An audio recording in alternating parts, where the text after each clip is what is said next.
আচ্ছা, আমরা পড়বো আজকে রেডিওঅ্যাক্টিভ ডিকে ল বা ল অফ রেডিওঅ্যাক্টিভিটি বলা হয় এটাকে। তো এটা কি, যে at any moment the number of radioactive atoms that disintegrate in unit time is directly proportional to the number of unchanged radioactive atoms remaining. আচ্ছা, রেডিওঅ্যাক্টিভ অ্যাটমগুলোর বৈশিষ্ট্য হচ্ছে কেমন, যে একটা নির্দিষ্ট সময়ে কি পরিমাণ অ্যাটমস মানে রেডিওঅ্যাক্টিভ অ্যাটমস গুলো ডিকে হয়ে যাবে সেটা ডিপেন্ড করে ওই সময়ের আগে কতগুলা মানে আনচেঞ্জড অবস্থায় রেডিওঅ্যাক্টিভ অ্যাটম গুলো ছিল। তোমাদের কচুরিপানা সম্পর্কে আইডিয়া আছে না? জি স্যার। আচ্ছা, কচুরিপানা একটা বৈশিষ্ট্য আছে, সেই কচুরিপানার বৈশিষ্ট্য কেমন, যে ওগুলা হচ্ছে ডাবল ডাবল করে বৃদ্ধি পায়। মানে আজকে যখন হ্যাঁ স্যার, অনেক বৃদ্ধি পায়, অনেক। হ্যাঁ, তারপরের দিন তার ডাবল হয়, তারপরের দিন তার ডাবল হয়, এরকম করে বৃদ্ধি পায়। তাহলে ধরো কোন একটা পুকুর যদি কচুরিপানা দিয়ে ফুল হয়ে যাইতে 16 দিন সময় লাগে, তাহলে আমাকে বলো যে অর্ধেক ছিল কত দিনে। মানে একটা পুকুর পুরাপুরি কচুরিপানায় ভরে গেছে এবং টাইম লাগছে 16 দিন, তাহলে অর্ধেক ছিল কবে, কতদিন পর? 4 দিন স্যার। স্যার 4 দিন স্যার। 4। আর কি বলবো? 12 দিন। 8 দিন স্যার। 4 দিন মনে হয় স্যার। 4 কেন মনে হলো? স্যার 8 স্যার হবে। ডাবল ডাবল বৃদ্ধি পায় না, হ্যাঁ, ডাবল ডাবল বৃদ্ধি পায় না। স্যার 2 দিন হবে না স্যার? 2 দিনও হতে পারে স্যার এরকম। আমি বলতেছি যে মানে 15 দিন, যেদিন 16 দিন হয়েছে সেদিন ফুল পুরা পুকুরে হচ্ছে ফিল আপ হয়ে গেছে। আমাকে তোমরা বলবা যে কতদিন পর অর্ধেক হয়েছিল। স্যার 15 দিন। হ্যাঁ, 15 দিন। 15 দিন স্যার। হ্যাঁ, মানে 15তম দিনে অর্ধেক হয়েছিল, 16তম দিন ফুল হয়ে যাবে, তাই না, যদি ডাবল হয়? জি স্যার। ও স্যার, হ্যাঁ। আচ্ছা, তার মানে 14তম দিন ছিল এরকম যে ডাবলের অর্ধেক এরকম ছিল। তো তার মানে কি, আগের দিন যা ছিল পরের দিনটা ডাবল হবে। তো রেডিওঅ্যাক্টিভ অ্যাটমগুলো ডিকেটাও হচ্ছে এরকম, যে আজকে আমার কতগুলা ডিকে হবে সেটা ডিপেন্ড করবে, মানে ধর আজকে সারা দিনে কতগুলা ডিকে হবে সেটা ডিপেন্ড করবে আজকে সকালবেলা কতটুকু আনচেঞ্জ অবস্থা ছিল তার উপর। ঠিক আছে? আবার আগামীকাল সারাদিন কতটুকু ডিকে হবে সেটা ডিপেন্ড করবে আগামীকাল সকালবেলা কতটুকু আনচেঞ্জ অবস্থায় থাকবে তার উপর। এরকম। That means at any moment, এই জন্য বলা হচ্ছে যে at any moment the number of radioactive atoms that disintegrate in unit time is directly proportional to the number of unchanged radioactive atoms remaining. কত সংখ্যক রেডিওঅ্যাক্টিভ অ্যাটমস আনচেঞ্জড অবস্থায় আছে সেটার উপর ডিপেন্ড করবে যে কতগুলা ডিসইন্টিগ্রেট হয়ে যাবে বা ডিকে হয়ে যাবে। স্যার এটা কি তেজস্ক্রিয় ক্ষয় সূত্র? হ্যাঁ, তেজস্ক্রিয় ক্ষয় সূত্র। তার মানে এটা হচ্ছে তেজস্ক্রিয় পরমাণু ভাঙ্গনের হার ওই সময় উপস্থিত অক্ষত পরমাণুর সংখ্যা সমানুপাতিক, যে সূত্রটা পড়ছি আমরা, এটাই তো? আচ্ছা, হ্যাঁ। তো তো ধরে নেই যে ডিসইন্টিগ্রেশনের হার বা যে পরিমাণ ক্ষয় হয়ে যাচ্ছে, ডিকে হয়ে যাচ্ছে, তার হার হচ্ছে dn/dt, আর আমার আনচেঞ্জড অবস্থায় ছিল হচ্ছে n। তাহলে আমি কি বলতে পারবো, dn/dt is proportional to n, তাই না? স্যার হ্যাঁ, বলো। স্যার এই তেজস্ক্রিয় পদার্থ ক্ষয়ের মানে সময়ের সাথে সাথে ক্ষয় হয়, মানে সময়ের সমানুপাতিক ক্ষয়, এরকম কিছু বৃদ্ধি পায়। হ্যাঁ, সময়ের সাথে সাথে ক্ষয় হইতে থাকে। যত মানে যে সময় পরিমাণ সময় যাবে সেই পরিমাণ ক্ষয় হবে।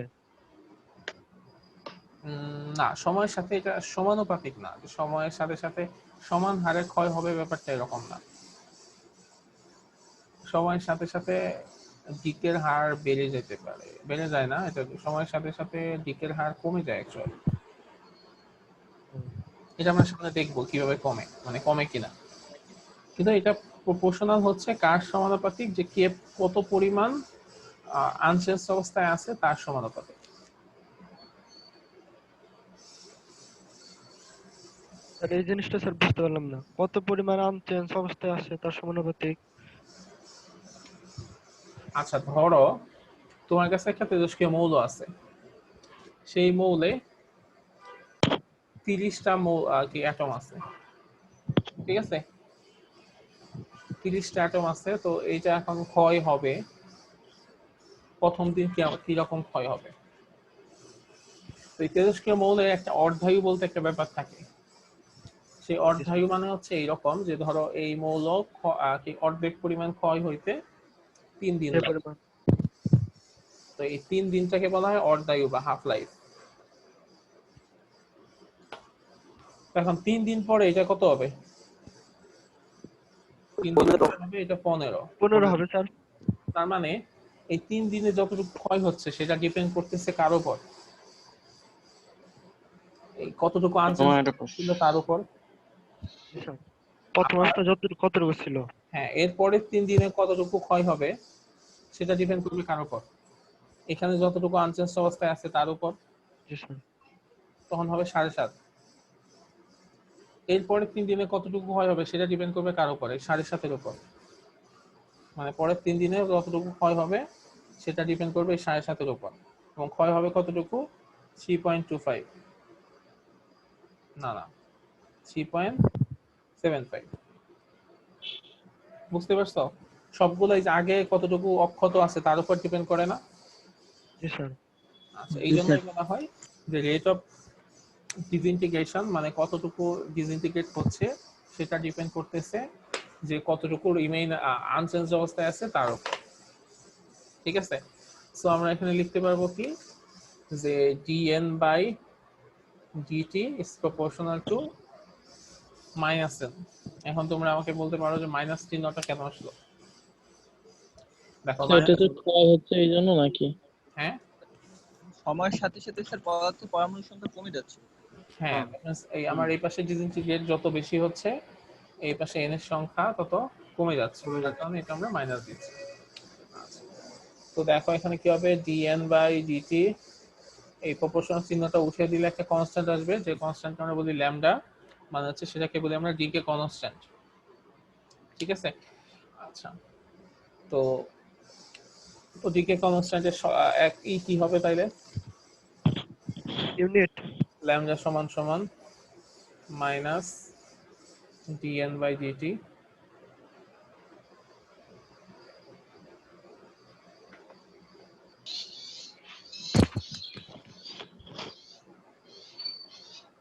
Divided by n। এটা হয় না? এটা হচ্ছে ডিকে কনস্ট্যান্ট। ঠিক আছে? এটা হচ্ছে ডিকে কনস্ট্যান্ট। সেই ডিকে কনস্ট্যান্টকে আমরা লিখলাম কি dn by dt divided by n। এটা একটা কনস্ট্যান্ট। আচ্ছা, সো আমি যদি ধরে নেই যে n সমান সমান হচ্ছে 1, মানে ইনিশিয়ালি আমার একটা অ্যাটম ছিল, তো ইনিশিয়ালি যদি একটা অ্যাটম থাকে তাহলে আমি বলতে পারি যে ডিকে কনস্ট্যান্টের সংজ্ঞা এরকম বলতে পারি না যে মানে আমার probability of that a nucleus will decay per second, মানে প্রতি সেকেন্ডে আমার কত পরিমাণ নিউক্লিয়াস ডিকে হয়ে যাবে সেটাই অ্যাকচুয়ালি ডিকে কনস্ট্যান্ট। n সমান সমান 1 হইলে ল্যামডা সমান সমান কি হবে? Minus dn by dt। তার মানে decay constant is the probability or possibility that a nucleus decays per second। Per সেকেন্ডে কত পরিমাণ ডিকে হবে সেটা যে প্রবাবিলিটি, সেটাকে আমরা ডিকে কনস্ট্যান্ট বলতে পারবো। ডিকে কনস্ট্যান্ট একক পার সেকেন্ডও বলা যায়, পার মিনিটও বলা যায়, পার ইয়ারও বলা যায়, পার ডেও বলা যায়, বিভিন্ন কিছু হতে পারে। ঠিক আছে? তার মানে আমার কোন একটা অ্যাটম ডিকে হওয়ার যে প্রবাবিলিটি, সেই প্রবাবিলিটি হচ্ছে আমার ডিকে কনস্ট্যান্ট। সো আমরা ওই ফর্ম ইতে চলে যাই, লটে চলে যাই। dn by dt is equal to minus lambda n। আচ্ছা, সো dn by n সমান সমান কি হবে? Minus lambda dt। তো এরকম আসলো। তো যেখানে ল্যামডা হচ্ছে রেডিয়েটিভ ডিকে কনস্ট্যান্ট। আচ্ছা, এখন স্যার স্যার হ্যাঁ বলো। স্যার একটু আগে যেগুলো লিখছেন তো ওগুলো কি এমনিতেই দেখাইছেন নাকি? না ওগুলো হচ্ছে আমি জাস্ট এই ল্যামডার সংজ্ঞা দেখাইলাম যে ল্যামডা আসলে কি। সেটা দেখাই। ল্যামডার ইউনিট গুলো স্যার কি জানি বলছিলেন একটু বলেন। ল্যামডা ইউনিটটা পার সেকেন্ড হতে পারে, পার মিনিট হতে পারে, পার আওয়ার হতে পারে, পার ইয়ার হতে পারে, পার ডে হতে পারে। ঠিক আছে? আচ্ছা, তো আমি যদি এখন দুই পাশে ইন্টিগ্রেট করি এই সমীকরণের দুই পাশে, তখন আসলে কি হবে? তো আমাকে বলো তো dn বাই n এটাকে ইন্টিগ্রেট করলে কি হয়? Ln n ln n। ঠিক আছে? আচ্ছা, এটা হবে ln n। আর এই পাশে কি হবে? স্যার শুধু টি হবে। ল্যামডাটা সামনে আসবে না? জি জি মাইনাস ল্যামডা টি। কোশ্চেন আগে এসে বলবে। আচ্ছা, plus C constant. Lambda t. আচ্ছা আচ্ছা, কনস্ট্যান্ট তো চলে আসবে। এখন কনস্ট্যান্ট যদি আসে, কনস্ট্যান্টের মান বের করতে হবে। মান বের করবো কখন? যখন টি হচ্ছে 0। টাইম হচ্ছে যখন 0, তখন কত? টাইম যখন 0 তখন n এর মান কত ছিল? n নট, মানে সর্বোচ্চ। সো আমরা যদি মান বসাই ln n নট সমান সমান 0 c, তাহলে c is equal two ln n not. তো এটা স্যার যদি যখন টি ইকুয়াল টু 0 ছিল তখন তো স্যার কোনো চেঞ্জই ছিল না, মানে তেজস্ক্র পদার্থটা ওইরকমই ছিল না, কোনো ক্ষয় হয়েছিল না। হ্যাঁ, এই জন্য এটা লিখলাম n নট, মানে ম্যাক্সিমাম, মানে একেবারে শুরুতে যত ছিল।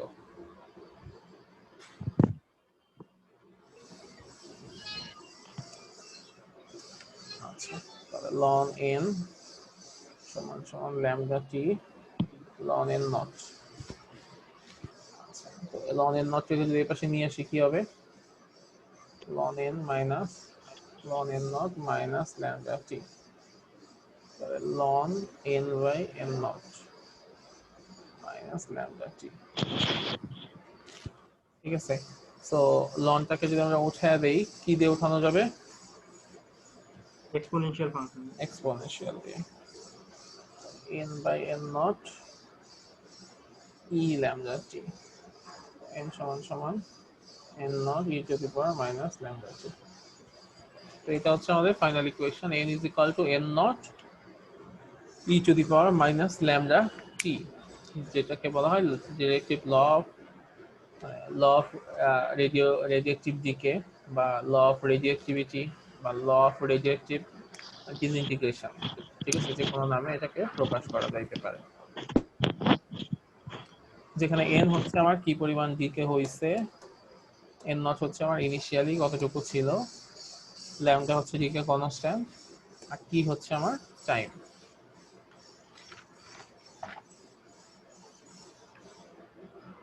ঠিক আছে? বুঝতে পারছি?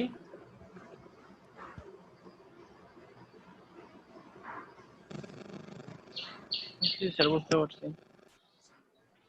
একটু আগে আমি হাফ লাইফ বলতে একটা কথা বলছিলাম, যে হাফ লাইফটা কি? যে কোন একটা রেডিওঅ্যাক্টিভ অ্যাটম যতটুকু আছে তার অর্ধেক হইতে যে সময় লাগে সেটাকে আমরা বলি হচ্ছে, মানে ওই টাইমটাকে বলি half life. The half-life of a radioactive atom is defined as the time required during which the number of atoms remaining unchanged become half of its initial value. মানে একটা রেডিওঅ্যাক্টিভ অ্যাটম ডিকে হইতে, মানে radioactive atom initially যত থাকে তার ঠিক অর্ধেক পরিমাণ হইতে যে সময় লাগে সেটাকে আমরা বলি হাফ লাইফ। সো আমরা একটু আগে ল পড়লাম কি n is equal to n not e to the power minus lambda t. এখন হাফ লাইফের সঙ্গে আবার আরেকবার বলি আমি, হাফ লাইফ হচ্ছে কি? যে আমার ইনিশিয়ালি যতগুলো অ্যাটম ছিল সেটা অর্ধেক হয়ে যাইতে, মানে ডিকে হয়ে অর্ধেক হয়ে যাইতে যে সময় লাগবে সেটা হচ্ছে আমার হাফ লাইফ। তার মানে এই সংজ্ঞা অনুযায়ী আমি বলতে পারি t is equal to t half. T হাফকে হাফ লাইফ দ্বারা, মানে টি হাফকে আসলে হাফ লাইফ দ্বারা প্রকাশ করা হয়, সরি, মানে টি হাফ দ্বারা হাফ লাইফ প্রকাশ করা হয়। So t is equal two t half যখন হবে তখন n সমান সমান কি হবে? n সমান সমান হবে কি ইনিশিয়ালি যত ছিল তার অর্ধেক, তাহলে n নট ডিভাইডেড বাই 2, তাই না? হাফ লাইফ সময়ে আমার এটা কি হবে? ইনিশিয়াল যত ছিল তার অর্ধেক হবে। আচ্ছা, তাহলে t হাফ সমান সমান n ডিভাইডেড বাই 2। এইটা আমি যদি উপরে ফর্মুলাতে বসাই দেই তখন কি হবে? n নট ডিভাইডেড বাই 2 সমান সমান n not e to the power minus lambda t half. So n not বাদ, তাহলে থাকবে কি হাফ সমান সমান e to the power minus lambda t half. তো ই উঠানোর জন্য কি আনতে হবে? লন। তো লন যদি নিয়ে আসি তাহলে কি হবে? লন হাফ সমান সমান মাইনাস ল্যামডা T/2 হাফ। তাহলে t হাফ সমান সমান কি হবে? ln 1 minus ln 2 divided by lambda, তাই তো? আচ্ছা, আর এখানে একটা মাইনাস থাকবে। একটা মাইনাস যদি আসে তাহলে মানে এই মাইনাসটা যদি ওই পাশে আসে তাহলে এইটা মাইনাস হবে, এটা প্লাস হয়ে যাবে। এখন আমাকে কেউ একজন বলো ln 1 এর মান কত? 0 ln 1 এর মান হচ্ছে 0, আর ln 2 এর মান 1.693 মনে হয়। তাহলে t হাফ সমান সমান কি আসলো? 0.693 বাই ল্যামডা, ঠিক আছে? সো এটা হচ্ছে t হাফের ফর্মুলা, যে কোন একটা মৌলের অর্ধায়ু বের করার সূত্র হচ্ছে t হাফ সমান সমান 0.693 ডিভাইডেড বাই ল্যামডা। এটা দিয়ে কোন একটা মৌলের অর্ধায়ু বা হাফ লাইফ বের করা। স্যার ওইখানে যদি ln 2 টা রেখে দেওয়া হয় তাহলে কি স্যার সমস্যা হবে যে tf সমান সমান ln 2 বাই ল্যামডা? না না, কোনো সমস্যা নেই।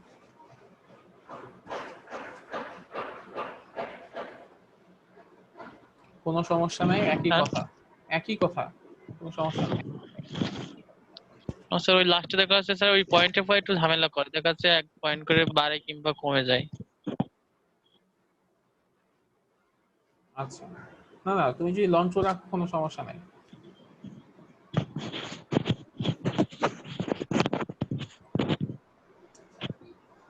আচ্ছা, তো হাফ লাইফের কনসেপ্টটা কি আমরা বুঝতে পারছি?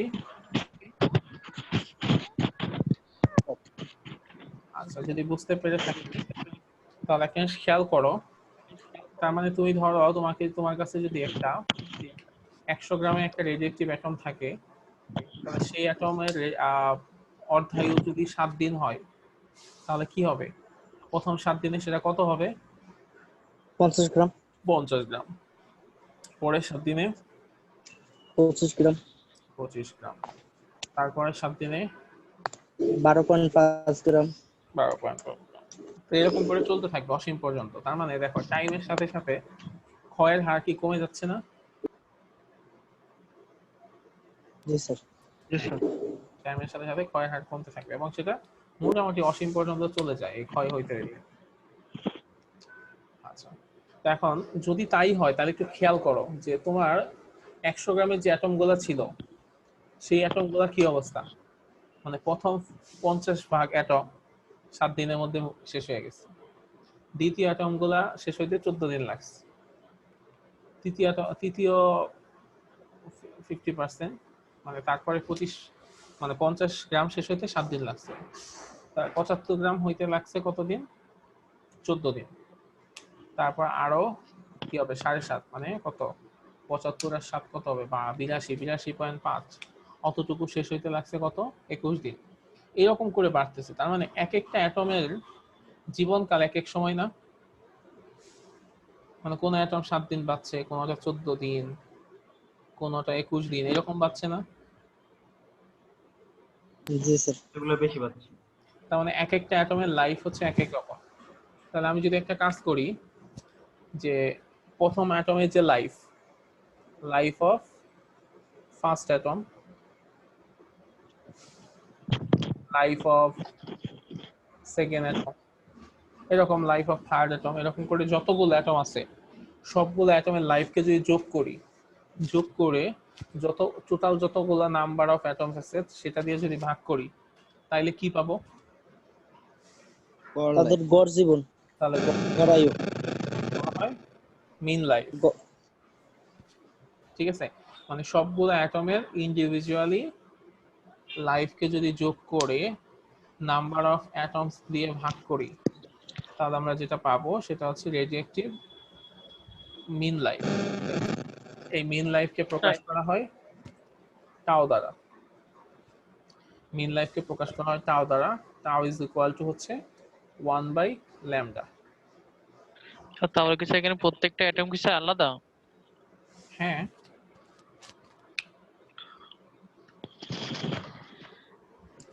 স্যার ল্যামডাটা কি এই জায়গার মধ্যে স্যার ডিকে কনস্ট্যান্ট? হ্যাঁ, ল্যামডাটা হচ্ছে ডিকে কনস্ট্যান্ট। সো প্রত্যেকটা অ্যাটমের লাইফকে যদি যোগ করে আমরা টোটাল নাম্বার অফ অ্যাটমস দিয়ে ভাগ করি, তাহলে আমরা যেটা পাই সেটা হচ্ছে মিন লাইফ। সো মিন লাইফকে প্রকাশ করা হয় টাও ইজ ইকুয়াল টু 1/λ, যেখানে ল্যামডা হচ্ছে ডিকে কনস্ট্যান্ট। তাহলে আরেকটা জিনিস লিখতে পারি আমরা, একটু আগে জানতাম টি হাফ সমান সমান কি ছিল, লন 2 বা 6.693/λ, একই কথা, এরকম ছিল তাই না? তো এটাকেও তো এইভাবে লেখা যায় না যে লন 2 টাও বা 6.93 টাও, এভাবে লেখা যায় না? মানে টি হাফ আর হচ্ছে মানে মিন লাইফ আর হাফ লাইফের মধ্যে সম্পর্কটা কেমন? মিন লাইফ আর হাফ লাইফের সম্পর্ক হচ্ছে 0.693 টাও। মানে মিন লাইফের 0.693 গুণ করলে কি হবে, হাফ লাইফ চলে আসবে, তাই না?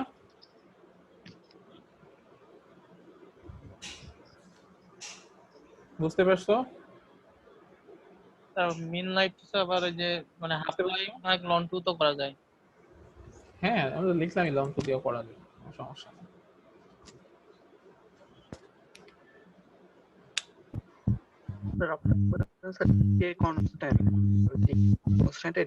তো ওই যে একটা লাইন স্যার বুঝি না, ওই যে টাও সমান সমান 1/λ দিছেন। আচ্ছা, টাও সমান সমান 1/λ, এটা আসলে বিশাল একটা প্রমাণ আছে, সেই প্রমাণটা আমরা আসলে ওইভাবে করাই না, কিন্তু মানে এটা হচ্ছে এরকম যে আমি যদি এই মিন লাইফে প্রত্যেকটা অ্যাটমের লাইফ টাইপ যোগ করে এটা ক্যালকুলেট করলে ব্যাপারটা এরকম হয়। ঠিক আছে, এখন তোমার যদি তুমি যদি এই প্রমাণটা দেখতে চাও আমি তোমার জন্য দিতে পারি আলাদা করে, কিন্তু মানে আমাদের সিলেবাসে এটা নাই বলে আমরা ওইভাবে পড়াই না ডিটেইল। মানে এরকম করে প্রত্যেকটা অ্যাটমের লাইফ বের করতে হবে, বের করে ভাগ করে এইটা বের করা যায়।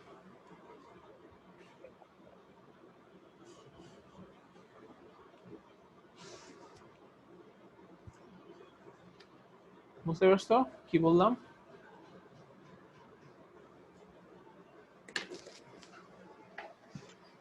জি স্যার। আচ্ছা,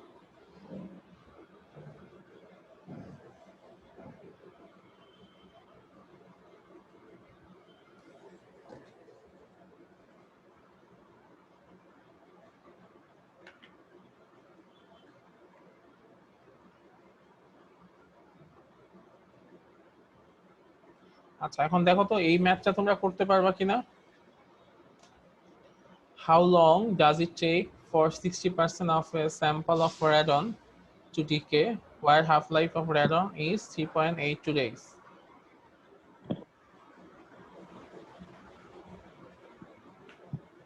বলছে একটা radon যার হাফ লাইফ হচ্ছে 3.82 days, সেটা 60% ডিকে হইতে কত সময় লাগবে?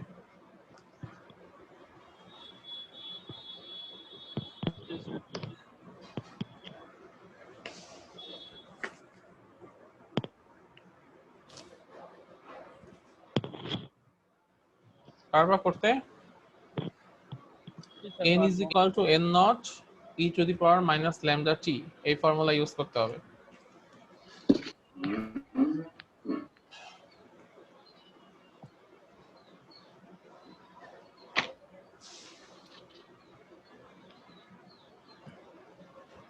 তো এখান থেকে স্যার আগে স্যার ডিকে কনস্ট্যান্টটা বের করে নিতে হবে।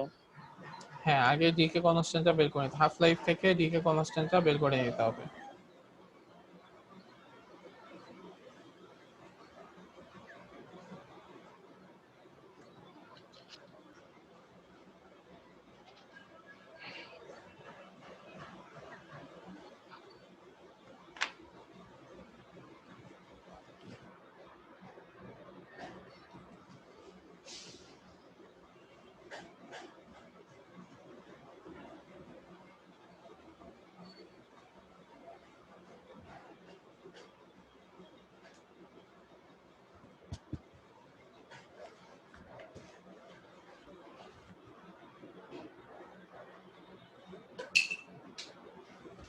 স্যার একটা অ্যাটমের স্যার এখানে ইনিশিয়াল অবস্থায় যত পরিমাণ ছিল তার থেকে স্যার 60% তার ক্ষয় হয়েছে না?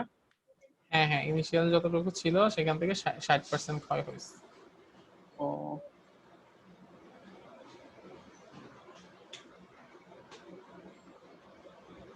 এখন একটা জিনিস খেয়াল করতে হবে, n is equal to n naught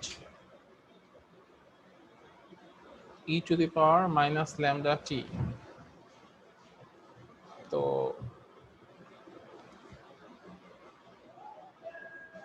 এখানে n টা কি? স্যার এন তো হলো স্যার ওই যে অবশিষ্ট মানে ক্ষয় হওয়ার পরে যতটুকু আছে। ক্ষয় হওয়ার পরে আমার যতটুকু আনচেঞ্জ 40% অবস্থায় স্যার, আছে, তাই না? 60% ক্ষয় হয়েছে না এই জায়গায়?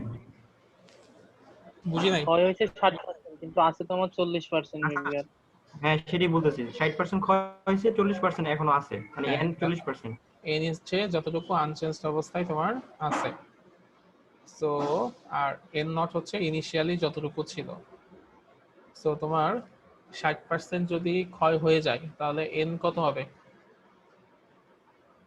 এন হবে হলো 40% ইন্টু এন জিরো, মানে ইনিশিয়াল অবস্থা যেটা ছিল তার 40% আছে আর বর্তমানে। হ্যাঁ আছে।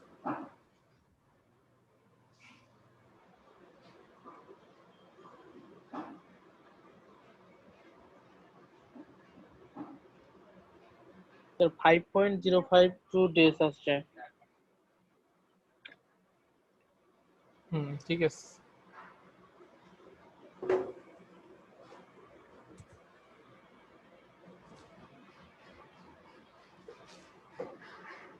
আচ্ছা, বাকিরা করতে পারছো?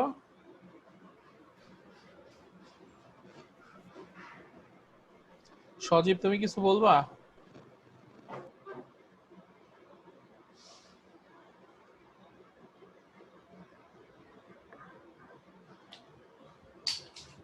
না স্যার কিছু বলবো না। ম্যাথটা করছো?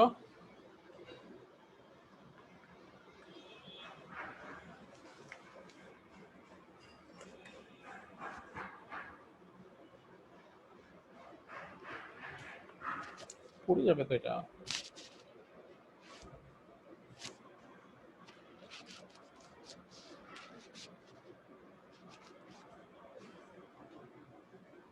স্যার 5.09 এরকম কি আসছে? হ্যাঁ হবে, 5.09 বা 5.06 এরকম হবে आंसर।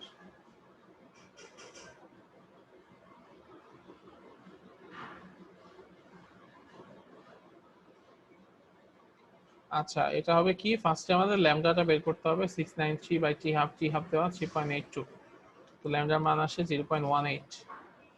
তো এরপরে আমাদের ফর্মুলা কি, n is equal to n not e to the power minus lambda t, যেখানে n হচ্ছে কত, 40%, মানে 40 ডিভাইডেড বাই 100। তাহলে n নট কাটা যাবে, তাহলে এটাকে 20 দিয়ে ভাগ করলে 2/5, তো সেখান থেকে t এর মানটা বের করে নিয়ে আসতে হবে, আর ল্যামডার মানটা উপরে দেয়া আছে। সো এটা অ্যান্সার করলে আসে কত, 5.06 ডেজ। আচ্ছা, এরপরেরটা দেখো তো, বলছে the half life of a radioactive substance is 30 days, calculate the radioactive decay constant। তো আগের মতোই lambda is equal to 0.693 divided by t half, তাহলে সেখান থেকে ডিকে কনস্ট্যান্টের মানটা বের হবে। আচ্ছা, 2 নম্বরে বলছে the time taken for 4/5 of the original number of atoms to disintegrate। বলছে কি যে 4/5 অংশ, মানে অরিজিনালে 4/5 অংশ ডিসইন্টিগ্রেট হতে কত সময় লাগবে। তাহলে আমাদের আসলে বের করতে হবে কি, যে 4/5 অংশ যদি ডিসইন্টিগ্রেট হয় তাহলে মানে আনচেঞ্জ অবস্থায় আছে কতটুকু, তাহলে সেটা কি হবে 1/5। তাহলে বের করতে হবে অ্যাকচুয়ালি 1/5 অংশ আনচেঞ্জ অবস্থায় থাকতে কত সময় লাগবে। তো আগের মতোই ম্যাথটা, যে 1/5 n নট সমান সমান হচ্ছে n, তো সেখান থেকে ল্যামডার মানটা বের করে নিয়ে আসতে হবে। তো এটা বের করলে আসবে হচ্ছে 70 ডেজ। আচ্ছা, আর 3 নাম্বার কি হবে, 3 নাম্বার হচ্ছে the time for 3/4 of the original number of atoms to disintegrate to unchange. এইখানে যে 3/4 এটা তো স্যার মানে মানে ক্ষয় হওয়ার পরে যেটা আছে তাই না স্যার এখানে? হ্যাঁ হ্যাঁ, তো এখানে আর হচ্ছে যে বিয়োগ করার দরকার নাই, ডিরেক্ট 3/4 অংশ আনচেঞ্জ অবস্থায় থাকতে কত সময় লাগবে সেটা বের করে ফেলতে হবে। ঠিক আছে, তো ম্যাথগুলা কিন্তু একই টাইপের ম্যাথ, জাস্ট শুধু একটু বুঝতে হবে যে আনচেঞ্জ অবস্থায় দেয়া আছে নাকি ডিসইন্টিগ্রেটের কথা বলা আছে।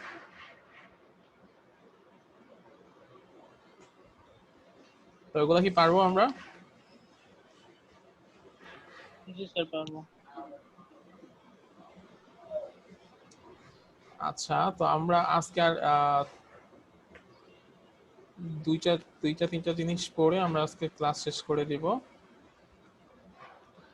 এটা হচ্ছে আসলে নিউক্লিয়ার রিঅ্যাকশন নিয়ে পড়বো। নিউক্লিয়ার রিঅ্যাকশন হচ্ছে দুই ধরনের, একটা হচ্ছে নিউক্লিয়ার ফিশন রিঅ্যাকশন আর একটা হচ্ছে নিউক্লিয়ার ফিউশন রিঅ্যাকশন। তো নিউক্লিয়ার ফিশন রিঅ্যাকশন হচ্ছে এমন এক ধরনের রিঅ্যাকশন যেটা হচ্ছে যেখানে কি হয়, একটা হ্যাভি নিউক্লিয়াসকে যদি আমরা একটা নিউট্রন দ্বারা বোমবার্ড করি তাহলে সেটা স্মলার পার্টে ভেঙে যায় এবং প্রডিউস করে কি, মানে ওই হ্যাভি নিউক্লিয়াসটা ভেঙে ভেঙে ছোট ছোট পার্ট তৈরি করে এবং একই সাথে কিছু ফ্রি নিউট্রনও তৈরি করে।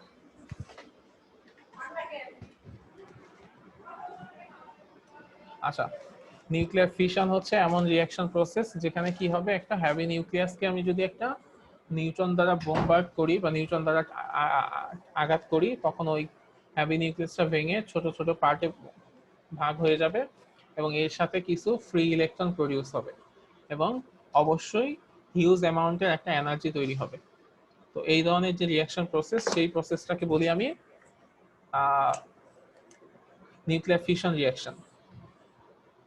আচ্ছা, যেমন কি একটা ইউরেনিয়াম নিউক্লিয়াসকে আমি যদি নিউট্রন দ্বারা আঘাত করি, হাই এনার্জি নিউট্রন দ্বারা আঘাত করি, তাহলে কি হবে, ফিশন রিঅ্যাকশনটা হয়।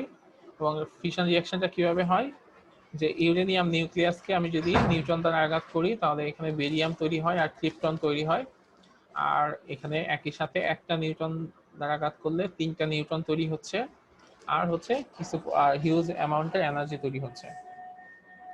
সো এইখানে কি হচ্ছে, একটা হ্যাভি নিউক্লিয়াস ভেঙে দুইটা নিউক্লিয়াস, মানে দুইটা আলাদা আলাদা নিউক্লিয়াস তৈরি হচ্ছে বা দুইটা পার্টে ভাগ হয়ে যাচ্ছে। তো এই ধরনের ফিউশনকে বলা হয় বাইনারি ফিউশন। ঠিক আছে, আবার অনেক সময় কিছু রিঅ্যাকশনে ইদানিং দেখা যাচ্ছে যে কিছু রিঅ্যাকশন আছে যখন এরকম মানে একটা হ্যাভি নিউক্লিয়াসকে নিউট্রন দ্বারা আঘাত করা হয় তখন 3টা পার্টে ভাগ হয়ে যায়, তো সেগুলোকে আবার টার্নারি ফিউশন বলা হয়, টার্নারি ফিশন বলা হয় অ্যাকচুয়ালি। তো সেটা আসলে আমাদের জানার দরকার নেই, আমাদের এইটা জানলেই হবে যে আমরা নর্মালি যেটা পড়াশোনা করি বা নর্মাল রিঅ্যাকশন যেটা হয় সেটা হচ্ছে বাইনারি ফিশন। দ্যাট মিন্স একটা নিউট্রনকে আমরা একটা হ্যাভি নিউক্লিয়াসকে যদি নিউট্রন দ্বারা আঘাত করি তাহলে হচ্ছে কি হবে, দুইটা স্মলার পার্টে ভাগ হয়ে যাবে আর কিছু ফ্রি ইলেকট্রন তৈরি হবে আর হিউজ লেভেলে এনার্জি তৈরি হবে।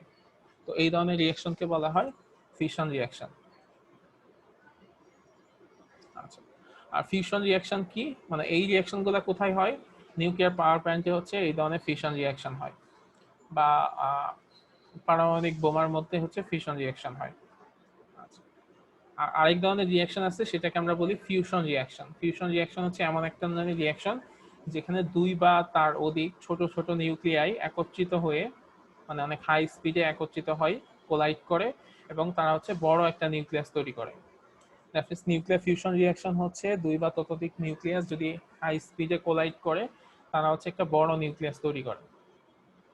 তো দ্যাট মিন্স ছোট ছোট নিউক্লিয়াস থেকে যদি বড় নিউক্লিয়াস তৈরি হয় তাহলে সেই ধরনের রিঅ্যাকশনকে বলা হয় নিউক্লিয়ার ফিউশন রিঅ্যাকশন। আচ্ছা, এবং ফিউশন রিঅ্যাকশন হয় এবং এই সময়ও হিউজ অ্যামাউন্টের এনার্জি উৎপন্ন হয়। তো এই জন্য বলা হয় during this process matter is not conserved because some of the matter of the fusing nuclear is converted to photons. কিছু কিছু ম্যাটার হচ্ছে কি হয়, ফোটনে কনভার্ট হয়ে যায়।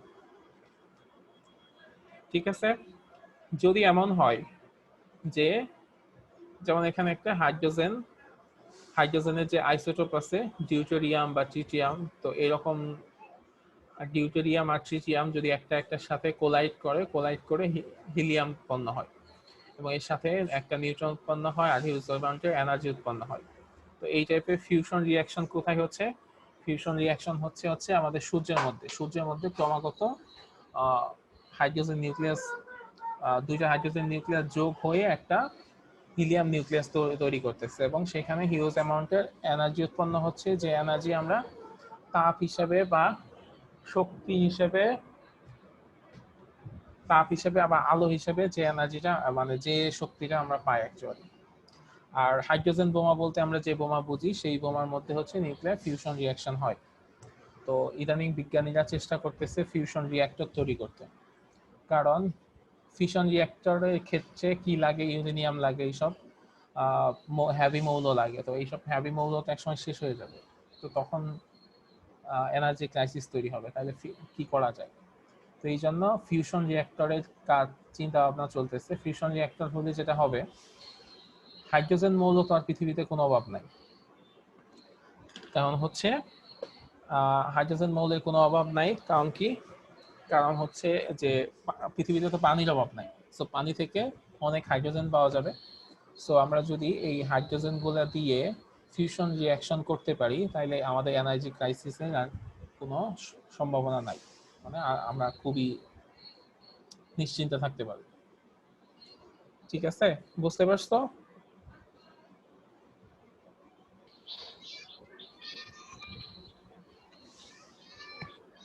আচ্ছা, এখানে একটা জিনিস একটু বলি, সেটা হচ্ছে ফিউশন রিঅ্যাকশনের ক্ষেত্রে কি হয়েছিল, যে একটা নিউট্রন থেকে 3টা নিউট্রন উৎপন্ন হয়েছে। তো যখন রিঅ্যাকশন হবে সেখানে তার একটা ইউরেনিয়াম নিউক্লিয়াস থাকে না, একাধিক ইউরেনিয়াম নিউক্লিয়াস থাকে। তো একটা নিউট্রন দিয়ে আঘাত করার ফলে যখন 3টা নিউট্রন তৈরি হয়ে যায়, এই 3টা নিউট্রন তখন কি করে, 3টা ইউরেনিয়াম নিউক্লিয়াসকে আবার গিয়ে টার্গেট করে। তো তখন কি হবে, যে একটা নিউক্লিয়াস থেকে একটা নিউট্রন একটা ইউরেনিয়াম নিউক্লিয়াস থেকে কি তৈরি করে, 3টা নিউট্রন তৈরি করে। সেই 3টা নিউট্রন কি করে, আরো 3টা ইউরেনিয়াম নিউক্লিয়াসকে আঘাত করে। তো প্রত্যেক জায়গা থেকে আবার কি হবে, আরো 3টা ইউরেনিয়াম আরো 3টা হচ্ছে নিউট্রন তৈরি হবে। এখান থেকে 3টা, এখান থেকে 3টা, এখান থেকে 3টা, টোটাল 9টা। সেই 9টা কি করবে, আবার 9টা ইউরেনিয়াম নিউক্লিয়াসকে আঘাত করবে।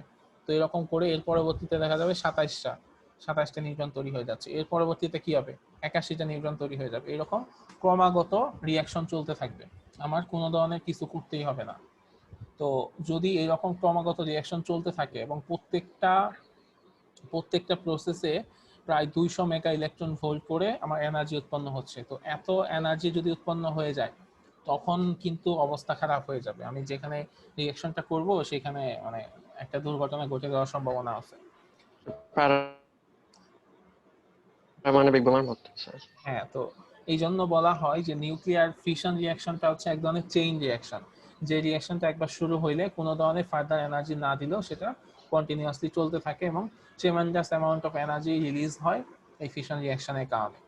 তো এই জন্য এই রিঅ্যাকশন যেহেতু একের পর এক চলতে থাকে, এই জন্য এটাকে বলা হয় নিউক্লিয়ার চেইন রিঅ্যাকশন। ঠিক আছে, সো এটা হচ্ছে নিউক্লিয়ার চেইন রিঅ্যাকশনের একটা উদাহরণ, যে এইভাবে নিউক্লিয়ার চেইন রিঅ্যাকশন চলতে থাকে। তো নিউক্লিয়ার পাওয়ার প্ল্যান্টে হচ্ছে বিভিন্ন ধরনের মডারেটর থাকে, কোলান্ট থাকে, এইসব দিয়ে কি করা হয়, যে এই চেইন রিঅ্যাকশনটাকে স্টপ করে দেওয়া হয়। দ্যাট মিনস এখানে যখন নিউট্রন অনেকগুলো উৎপন্ন হয়, তো ওই মডারেটর বা কি করে, এই নিউট্রন গুলাকে অ্যাবজর্ব করে ফেললে এগুলা নতুন কোনো রিঅ্যাকশন শুরু করতে পারে না। ঠিক আছে, তো এইভাবে স্যার কন্ট্রোলড ওয়েতে হচ্ছে নিউক্লিয়ার রিঅ্যাকশন গুলা চলতে থাকে। হ্যাঁ বলো। স্যার আসলে এই যে সূর্যের যে নিউক্লিয়ার ফিউশন যেটা হুম। ওইটা হচ্ছে একদিন এরকম হতে হতে তো একদিন সূর্য ব্ল্যাক হোলে পরিণত হয়ে যাবে, তাই না? আমাদের সূর্য ব্ল্যাক হোল হবে না, কারণ সূর্যের অত ভর নাই, কিন্তু সূর্য হচ্ছে যে হবে, হোয়াইট ডার্ক হয়ে যাবে।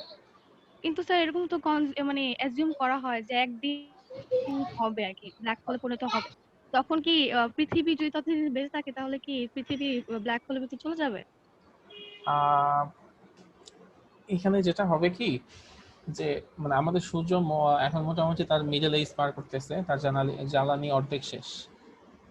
তো জ্বালানি অর্ধেক যদি শেষ হয়ে যায়, তাহলে আস্তে আস্তে কিন্তু তার জ্বালানি টোটালি শেষ হয়ে যাবে।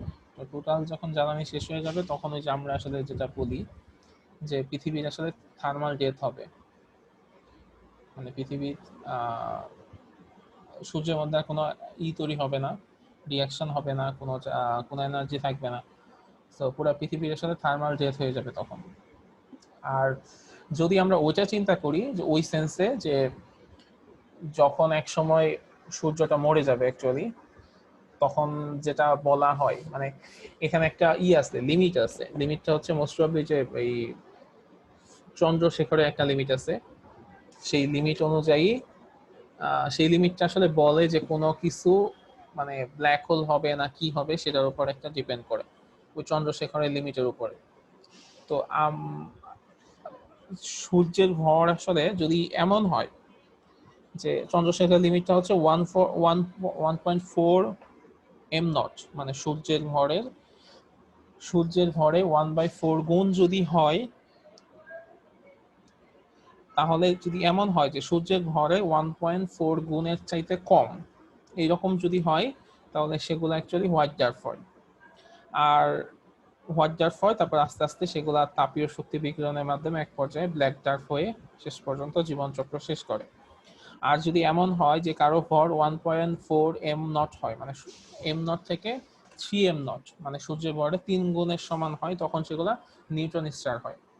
আর যদি কারো ভর এইরকম হয় যে 3 এম নটের সমান হয় বা তার চেয়ে বেশি হয়, মানে সূর্যের ভরে 3 গুণের সমান হয়, ওগুলো অ্যাকচুয়ালি ব্ল্যাক হোল হয়। সো আমাদের সূর্যের আসলে ব্ল্যাক হোল হওয়ার চান্স নাই, কিন্তু ওটা হচ্ছে ব্ল্যাক ডার্ক হয়ে যাবে। ব্ল্যাক ডার্ক হয়ে এক পর্যায়ে গিয়ে তার সাইকেল শেষ করবে, এবং যখন সাইকেল শেষ করবে তখন অ্যাকচুয়ালি যেটা হবে মানে আমাদের পৃথিবী আসলে থার্মালি ডেথ হয়ে যাবে, মানে সবকিছুই স্থমিত হয়ে যাবে। কারণ সূর্যের থেকে যদি আলো না পাই আমরা, বা সূর্য থেকে যদি তাপ না পাই, এই পৃথিবী কিন্তু চলবে না। পৃথিবী কিন্তু মানে পুরোপুরি আমাদের যে সাইকেলে আমরা মানে পুরো পৃথিবী চলতেছে, এই সাইকেলটাই ধ্বংস হয়ে যাবে। সূর্যের আলো না পাইলে তো গাছই মারা যাবে, গাছ মারা গেলে তো আমরাও মারা যাবো। হ্যাঁ, গাছ মরে যাবে। গাছ মরে গেলে ওখানে কোনো খাবার উৎপন্ন হবে না, খাবার উৎপন্ন না হলে আমাদের খাওয়ার মতো কিছু থাকবে না, ঠিক আছে? আর আরো অনেক ডিফিকাল্টিস তৈরি হবে তখন, এবং পৃথিবী যে একদিন ধ্বংস হবে তার প্রমাণ হচ্ছে এটাই।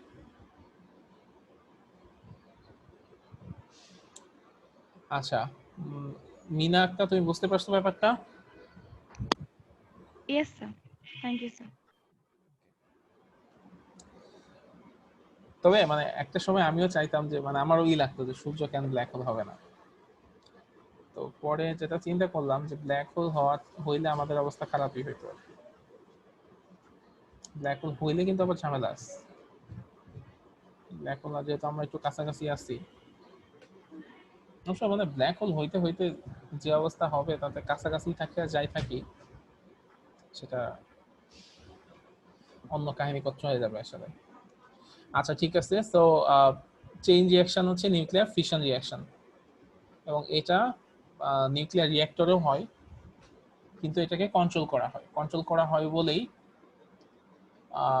মানে আমরা বিদ্যুৎ উৎপন্ন করতে পারি। যদি কন্ট্রোল না করতে পারি তাহলে কিন্তু যে পারমাণবিক বোমার মতো অবস্থা কাহিনী হয়ে যাবে এবং দুনিয়া সব অন্ধকার হয়ে যাবে, ঠিক আছে? এই কারণে কন্ট্রোলের প্রসেস আছে একবার। আচ্ছা, কন্ট্রোল প্রসেস হচ্ছে এক এক জায়গায় এক এক ভাবে কন্ট্রোল করা হয় এটা, ঠিক আছে? এটা আমরা সামনে একদিন হচ্ছে নিউক্লিয়ার রিঅ্যাক্টর নিয়ে যেদিন পড়বো সেদিন আমি দেখাবো নি যে আসলে কন্ট্রোলটা কিভাবে করা হয়। কন্ট্রোলটা করা হয় সিম্পলি বেসিক জিনিসটা তোমাকে বলি, যে এখানে যখন একটা নিউট্রন এই ইউরেনিয়ামকে আঘাত করতেছে, তিনটা নিউট্রন নতুন করে তৈরি হচ্ছে, তাই না?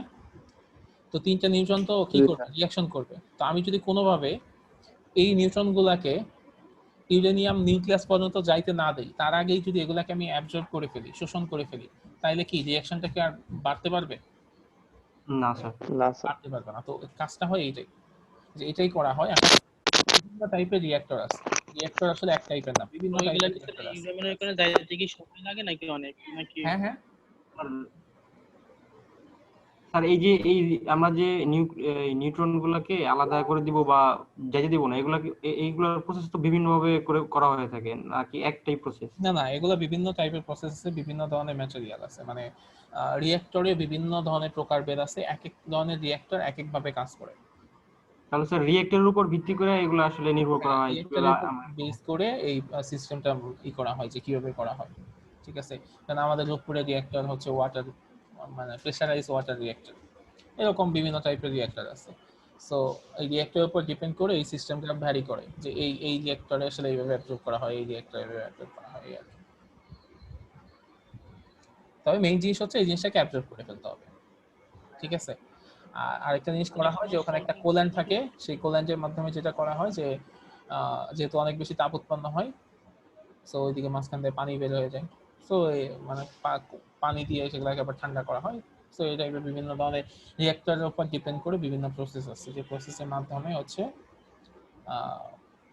নিউক্লিয়ার রিঅ্যাকশনটা কন্ট্রোল ওয়েতে কমপ্লিট করা হয়। কোনো কারণে যদি এটা কন্ট্রোল না করা যায় তখনই আসলে অ্যাক্সিডেন্টগুলো হয়।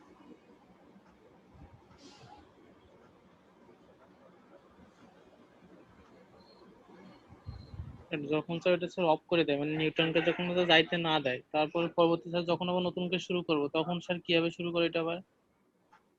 তখন আবার নতুন নিউট্রন দিয়ে আঘাত করবে।